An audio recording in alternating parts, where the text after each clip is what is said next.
देखिए बेटा, current density क्या होता है, यानी किसी भी वायर के या किसी भी कंडक्टर के यूनिट क्रॉस सेक्शन से जितनी करंट पास होगी, किसी भी कंडक्टर के, हम मान लेते हैं हमारे पास कोई भी कंडक्टर है, इस कंडक्टर से जो टोटल करंट पास हो रही थी, टोटल करंट का मतलब हमने क्या किया, इस कंडक्टर को किसी बैटरी से जोड़ दिया।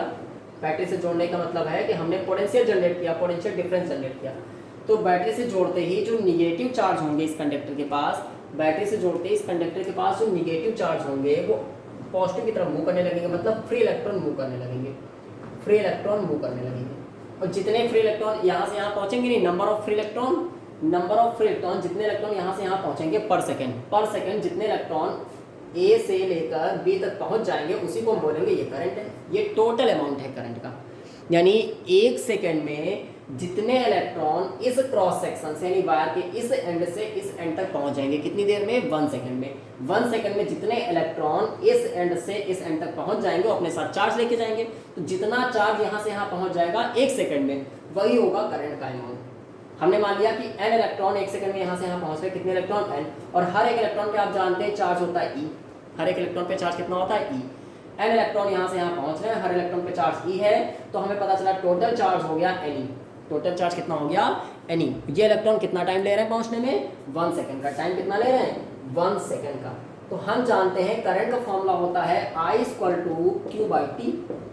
तो I = Q की जगह तो हमने Ne रख दिया और T हमारा 1 सेकेंड हो गया, तो I = हो गया Ne। मतलब क्या हुआ, मतलब ये हुआ कि 1 सेकेंड में एक एंड से दूसरे एंड तक जितने इलेक्ट्रॉन पहुंच जाएंगे वो अपने साथ कुछ ना कुछ चार्ज लेके जाएंगे। हर एक इलेक्ट्रॉन पे चार्ज होता है Ne, तो टोटल हर एक इलेक्ट्रॉन पे चार्ज होता है E, तो टोटल चार्ज हो जाएगा Ne। तो जितना चार्ज एक एंड से दूसरे एंड में पहुंच जाएगा 1 सेकेंड में, वही होगा अमाउंट ऑफ करंट। ये तो हो गई टोटल करंट, ये क्या हो गई, ये हो गई टोटल करंट। लेकिन हमें क्या चाहिए, हमें चाहिए करंट डेंसिटी। अब करंट डेंसिटी क्या होता है, ये तो हुआ कि इस वायर में टोटल कितने इलेक्ट्रॉन यहाँ से यहाँ पहुंचे और अपने साथ कितना चार्ज लेके गए, टोटल कितने इलेक्ट्रॉन अपने साथ यहाँ से यहाँ तक कितना चार्ज लेके गए, कितनी देर में, 1 सेकेंड में। ये थी टोटल करंट। लेकिन अगर हम 1 सेकेंड जो था, अगर हम एरिया भी यूनिट कर दें, एरिया भी 1 कर दें, यानी अगर हम ये बोलें कि 1 सेकेंड में, हम क्या बोले कि 1 सेकेंड में यूनिट एरिया से, नहीं पूरे एरिया से नहीं, वायर का जो पूरा एरिया था उससे मतलब नहीं, यूनिट एरिया यानी छोटा सा कोई एरिया ले लें, छोटा सा एरिया, और हम ये देख रहे हो बस इस एरिया से जितने इलेक्ट्रॉन पास हो रहे हैं बस उनको मेजर करें, इस एरिया से जितने इलेक्ट्रॉन पास हो रहे हैं। हमने क्या किया, इस वायर में या इस कंडक्टर में एक छोटा सा एरिया लिया, हमने इस वायर या इस कंडक्टर में क्या किया, एक छोटा सा यूनिट एरिया लिया, और बस इस यूनिट एरिया से जितने इलेक्ट्रॉन पास हो जाए, यूनिट एरिया से जितने इलेक्ट्रॉन पास हो जाए, वो 1 सेकेंड में यहाँ से यहाँ जितना चार्ज पहुँचा देंगे वही होगा करंट डेंसिटी। मतलब क्या हुआ, मतलब ये हुआ कि यूनिट एरिया से जितनी करंट पास हो जाए, यानी the amount of electric current flowing per unit cross sectional area, यानी यूनिट क्रॉस सेक्शनल एरिया से जितनी करंट फ्लो हो जाए, पूरे कंडक्टर से या पूरे वायर से नहीं, यूनिट क्रॉस सेक्शन से, यानी यूनिट एरिया से जितनी करंट फ्लो हो। यूनिट एरिया का मतलब हमने आपको भी बताया, फिर से हम एक बार रिपीट कर रहे हैं कि हमारे पास ये वायर है, इस वायर का टोटल एरिया तो ए है, टोटल एरिया ए, हमें उससे कोई लेना देना नहीं। हमने क्या किया, इस वायर को हमने बैटरी से कनेक्ट किया, जैसे हम वायर को बैटरी से कनेक्ट करेंगे इसके जो फ्री इलेक्ट्रॉन होंगे वो मूव करने लगेंगे, फ्री इलेक्ट्रॉन यहाँ से यहाँ जाने लगेंगे। ये वायर के पास फ्री इलेक्ट्रॉन्स हैं जो कि एक सिरे से दूसरे सिरे पे जाने लगेंगे। ठीक, हमने क्या किया, हमने पूरा एरिया ना लेके, हमने वायर का जो पूरा एरिया था वो ना लेके एक यूनिट एरिया लिया। यूनिट एरिया का मतलब एरिया हो कितना, 1 मीटर स्क्वायर। हमने यूनिट एरिया लिया और ये देखा कि इस एरिया से जितने इलेक्ट्रॉन पास हो जाएंगे, इस एरिया से, इस छोटे से एरिया से जितने इलेक्ट्रॉन पास होंगे बस उनको हमें काउंट करना है। इस छोटे से एरिया से जितने इलेक्ट्रॉन पास हो जाएंगे, इस छोटे से एरिया से जितने इलेक्ट्रॉन पास हो जाएंगे, वो जितनी करंट बनाएंगे, इस छोटे से एरिया से पास होने वाले इलेक्ट्रॉन जितनी करंट बनाएंगे उसको बोलेंगे करंट डेंसिटी। उसको हम क्या कहेंगे, करंट डेंसिटी। मतलब the amount of electric current flowing per unit cross section area of a material is called current density. It is denoted by J। इसको हम स्मॉल j से डिनोट करते हैं। अब हमने कहा ना यूनिट एरिया से, यूनिट एरिया से तो एरिया से डिवाइड कर दिया, तो J का फॉर्मूला हुआ I/A। लेकिन अब ये एक वेक्टर क्वांटिटी होती है इसलिए हमने वेक्टर का साइन लगा दिया। J कैसी क्वांटिटी है, J एक वेक्टर क्वांटिटी है, यानी जो करंट डेंसिटी है वो स्केलर नहीं है, करंट डेंसिटी कैसी क्वांटिटी है, वेक्टर क्वांटिटी। जबकि आप पढ़ चुके हैं जो करंट थी, आप ऐसा पढ़ चुके हैं कि जो करंट थी वो कैसी क्वांटिटी थी, स्केलर। करंट एक ऐसी क्वांटिटी है जिसके पास डायरेक्शन होते हुए भी स्केलर है। करंट एक ऐसी क्वांटिटी है जिसके पास डायरेक्शन होते हुए भी स्केलर क्वांटिटी है, जबकि करंट डेंसिटी कैसी क्वांटिटी है, वेक्टर क्वांटिटी है। ये याद रखिएगा, इसमें बहुत कंफ्यूजन होता है कि करंट तो स्केलर है लेकिन करंट डेंसिटी वेक्टर क्वांटिटी है। करंट के पास डायरेक्शन होते हुए भी स्केलर है, करंट के पास डायरेक्शन होते हुए भी स्केलर है, जबकि करंट डेंसिटी कैसी है, वेक्टर। अच्छा, क्यों करंट डेंसिटी वेक्टर है, इसको कैसे समझेंगे? तो बेटा करंट डेंसिटी वेक्टर क्वांटिटी इसलिए है क्योंकि करंट डेंसिटी का अगर हम फॉर्मूला देखें तो J = I/A। हमने करंट डेंसिटी का फॉर्मूला देखा, J = I/A। I हमें पता है स्केलर है, हम अच्छे से जानते हैं कि I स्केलर क्वांटिटी है, हम पीछे भी पढ़ चुके हैं। लेकिन जो A है एरिया, एरिया एक वेक्टर क्वांटिटी होती है, एरिया एक वेक्टर क्वांटिटी होती है। ऐसा आप पढ़ चुके कि एरिया हमेशा वेक्टर ही होता है। एरिया अगर वेक्टर क्वांटिटी, तो आप ऐसा पढ़ चुके हैं क्लास 11 में कि अगर किसी भी वेक्टर का मल्टीप्लाई या डिवाइड कराया जाए किसी भी स्केलर नंबर से, किसी भी वेक्टर का मल्टीप्लाई या डिवाइड कराया जाए किसी स्केलर नंबर से, तो हमें जो रिजल्ट मिलेगा वो हमेशा वेक्टर ही होता है। यानी अगर हम किसी वेक्टर को मल्टीप्लाई कराएंगे किसी स्केलर से, वेक्टर से कराएंगे तो अलग कंडीशन होगी। अगर हम किसी वेक्टर को मल्टीप्लाई कराएं या डिवाइड कराएं किससे, स्केलर से, तो हमेशा वेक्टर ही मिलता है। तो ऐसी सिचुएशन में अब करंट तो एक स्केलर है लेकिन इसको डिवाइड करा रहे हैं वेक्टर क्वांटिटी से, मतलब एरिया से डिवाइड करा रहे हैं, एरिया वेक्टर है तो हम इसको डिवाइड करा रहे हैं वेक्टर क्वांटिटी से, तो इसलिए करंट डेंसिटी कैसी क्वांटिटी आएगी, वेक्टर क्वांटिटी। एक तो हम इसको इस तरह से समझ सकते हैं। दूसरा इसका एक मेथड और होता है समझने के लिए, ध्यान से समझिएगा इस चीज को कि हमने क्या किया है, इस चीज को थोड़ा और ध्यान समझिए। एक तो ये मेथड हुआ कि अगर हम किसी भी वेक्टर क्वांटिटी को किसी स्केलर या किसी भी स्केलर से मल्टीप्लाई या डिवाइड करा दें तो आंसर हमेशा वेक्टर ही आता है। अच्छा, दूसरी सिचुएशन क्या है, दूसरा समझने के लिए हम क्या कर सकते हैं, हमने ये वायर लिया, थोड़ा सा बड़ा वायर लेते हैं आपको ताकि अच्छे से समझ में आ सके। हमने ये वायर लिया, ठीक है, हमने इसको बैटरी से जोड़ा जिसकी वजह से इसमें जो फ्री इलेक्ट्रॉन्स थे वो इधर से इधर फ्लो होने लगे।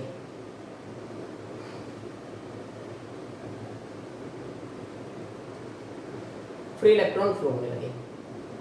हमने ये वायर थोड़ा सा बड़ा लिया जिसकी वजह से फ्री इलेक्ट्रॉन इधर से इधर चलने लगे।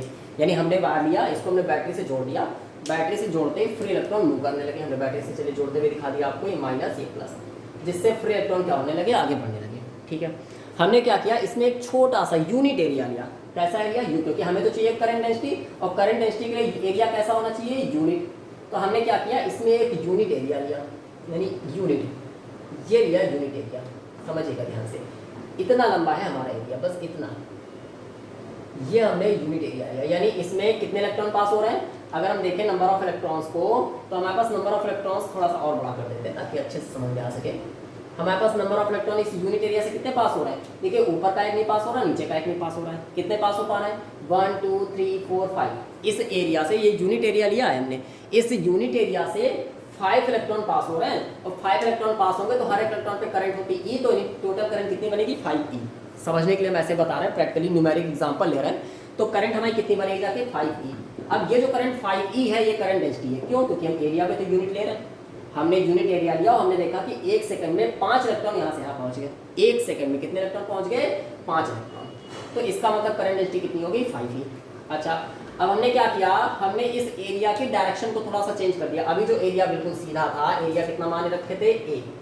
हमने क्या किया, स्मॉल, हाँ कैपिटल A, हमने क्या किया, एरिया की डायरेक्शन को थोड़ा सा चेंज किया। एरिया है उतना ही लेकिन डायरेक्शन चेंज की। अब आप थोड़ा सा प्रैक्टिकली समझिए, अभी हमारे पास ये मार्कर है, इसकी लेंथ ये है, इसकी लेंथ ये है,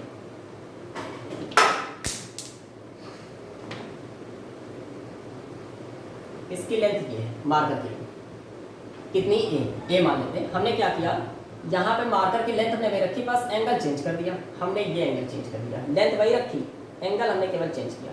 मार्कर की लेंथ वही है लेकिन हमने एंगल बस चेंज किया। हमने क्या किया, मार्कर को भी जो था ऐसे हमने थोड़ा सा झुका दिया। अभी आप थोड़ी सी इसी चीज़ को हम यहाँ पे प्रैक्टिकली समझ रहे हैं। यहाँ पे कितने इलेक्ट्रॉन पास हो रहे थे, 1 2 3 4 5 इलेक्ट्रॉन पास हो रहे थे नॉर्मल सिचुएशन में। लेकिन जब हमने इसको ऐसे यहाँ से घुमा दिया तो अब एरिया यहीं तक सीमित रह गया। कहाँ तक सीमित रह गया एरिया? एरिया केवल यहाँ तक सीमित रह गया, क्योंकि अब ऊपर वाला एरिया छूट चुका है, ऊपर वाला हिस्सा छूट चुका है। देखिए जब ये ऐसे घूम गया तो ऊपर वाला हिस्सा छूट गया, मतलब ये इलेक्ट्रॉन पास नहीं होगा, ये इलेक्ट्रॉन पास नहीं होगा, ऊपर वाला हिस्सा छूट गया है। अब जब ऊपर वाला हिस्सा छूट गया है, ये वाला इलेक्ट्रॉन पास नहीं होगा, तो अब इलेक्ट्रॉन कितने पास होंगे? केवल 4 इलेक्ट्रॉन। तो अब कितनी करंट बनेगी? 4 ही।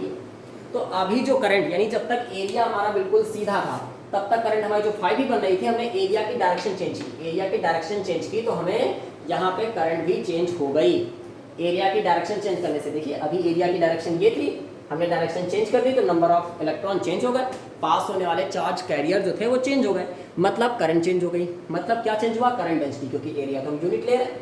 तो हम ये कह सकते हैं कि एरिया की डायरेक्शन चेंज करने से करंट डेंसिटी चेंज होती है, मतलब करंट डेंसिटी एक वेक्टर क्वांटिटी है। एरिया की डायरेक्शन चेंज करने से करंट डेंसिटी चेंज होती है, मतलब करंट डेंसिटी कैसी क्वांटिटी है? Vector quantity. ठीक है, अगर हम इसको यहाँ से फॉर्मूला दें तो यहाँ से आई अगर निकालें तो आई आएगा I equal to J vector quantity है, तो वेक्टर जे डॉट वेक्टर ई। अच्छा डॉट ही क्यों लिए? क्योंकि आई स्केलर है और स्केलर हमेशा डॉट प्रोडक्ट होता है, क्योंकि अगर क्रॉस लगा देते तो आई भी वेक्टर होनी चाहिए थी, लेकिन आई तो स्केलर है इसलिए डॉट यूज किए। तो i equal to vector J dot vector a. इसको अगर हम और सॉल्व करें तो आई इक्वल टू हम कर सकते हैं जे ए कॉस थीटा। आप पढ़ चुके हैं वेक्टर ए डॉट वेक्टर भी होता है A B cos theta. Theta का मतलब हमने एरिया को किस एंगल पे झुकाया था, एरिया को किस एंगल पे चेंज किया था। ये हो गई करंट डेंसिटी।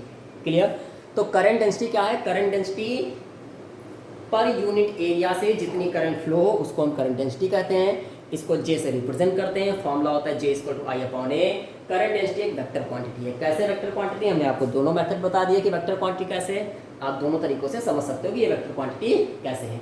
अगर हम इसकी यूनिट निकालें तो इसकी यूनिट क्या होगी? करंट डेंसिटी की यूनिट हो जाएगी बेटा यूनिट आई अपॉन ए। आई का मतलब एम्पियर और ए का मतलब मीटर स्क्वायर, क्योंकि एरिया की यूनिट होती है मीटर, तो यूनिट हो जाएगी एम्पियर पर मीटर स्क्वायर। अगर आपसे इसकी डायमेंशन पूछे तो इसकी डायमेंशन क्या हो जाएगी? तो इसकी डायमेंशंस हो जाएंगी बेटा, एम्पियर की डायमेंशन यानी करंट डायमेंशन होती है एम्पियर की ए और मीटर स्क्वायर की एल स्क्वायर। तो डायमेंशन हो गई, ये एल ऊपर जाएगा तो ए एल की पावर माइनस, ये इसकी डायमेंशन हो गई करंट डेंसिटी की। करंट डेंसिटी हमें नहीं पता चल गया, करंट डेंसिटी की यूनिट और डायमेंशन मिल गई। ये एक वेक्टर क्वांटिटी है जबकि करंट स्केलर क्वांटिटी थी। तो टाइप्स ऑफ करंट बेटा क्या होगा? करंट कितने टाइप की होती है? वैसे तो बहुत सारी होती है, लेकिन हमें जो मेनली पढ़नी है वो 2 टाइप की पढ़नी है। कौन सी? एक डायरेक्ट करंट, एक डायरेक्ट करंट और दूसरा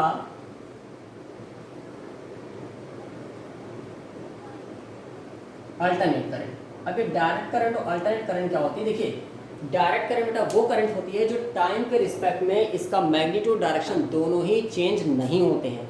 डायरेक्ट करंट बेटा वो करंट होती है जिसका मैग्नीट्यूड और डायरेक्शन दोनों ही टाइम के रिस्पेक्ट में कांस्टेंट रहते हैं, दोनों ही टाइम के रिस्पेक्ट में कांस्टेंट रहते हैं। अगर हम इसका ग्राफ बनाए तो कुछ ऐसा ग्राफ बनेगा, यानी टाइम के रिस्पेक्ट में जितनी करंट मिल रही है हमेशा उतनी ही करंट मिलेगी। इधर करंट आई दिखा दिए और इधर टाइम टी दिखा दिए, यानी जितनी करंट मिल रही है हमेशा उतनी ही मिलती रहेगी। तो डायरेक्ट करंट वो करंट होती है जिसका मैग्नीट्यूड और डायरेक्शन दोनों ही टाइम के रिस्पेक्ट में कांस्टेंट रहते हैं, चेंज नहीं होते, उस करंट को हम डायरेक्ट करंट कहते हैं। ये करंट हमको मिलती कहाँ से?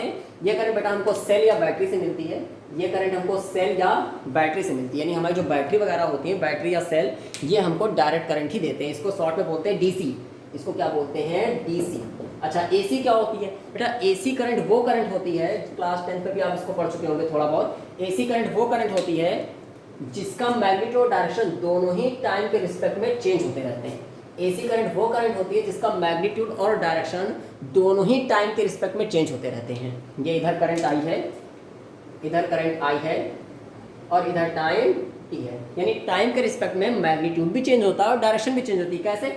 अभी करंट जीरो थी, जीरो से बढ़ते हैं मैक्सिमम तक गई, फिर घटते हुए जीरो पे आई, फिर अपोजिट डायरेक्शन, देखिए डायरेक्शन भी चेंज हो गई, अपोजिट डायरेक्शन में गई, मैक्सिमम पे गई, फिर से जीरो पे आ गई। तो इसका मैग्नीट्यूड डायरेक्शन दोनों ही टाइम के अकॉर्डिंग चेंज हो रहा है। इस करंट को हम बोलते हैं अल्टरनेट करंट, इसको बोलते हैं एसी। अब ये एसी कौन सी? हमारे घरों में जो लाइट आती है ट्रांसफार्मर के थ्रू, ट्रांसफार्मर के थ्रू हमारे घरों में जो लाइट आती है वो एसी ही होती है। यानी हमारे घर में जितने भी इंस्ट्रूमेंट होते हैं जैसे पंखा है, टीवी है, ये सब एसी से चलते हैं, यानी हमारे घरों में जो लाइट आती है वो एसी होती है ट्रांसफार्मर के थ्रू। जबकि बैटरी या सेल की जो करंट होती है वो डीसी होती है। तो मेनली करंट हमको 2 टाइप से पढ़नी, वैसे और भी बहुत सी करंट होती है, हम आपको बताएंगे, जैसे variable current, non variable current, ये सारे भी आपको हम धीमे आगे बताएंगे। फिलहाल दो टाइप के करंट में बताए, डायरेक्ट करंट और अल्टरनेट करंट। डायरेक्ट करंट कौन सी होती है? जिसका मैग्नीट्यूड और डायरेक्शन दोनों ही टाइम के रिस्पेक्ट में कांस्टेंट रहता है, उसको हम बोलते हैं डायरेक्ट करंट। ये कांस्टेंट होता है। डायरेक्ट करंट एक चीज़ और, इसकी फ्रीक्वेंसी जीरो होती है, ये याद रखिएगा।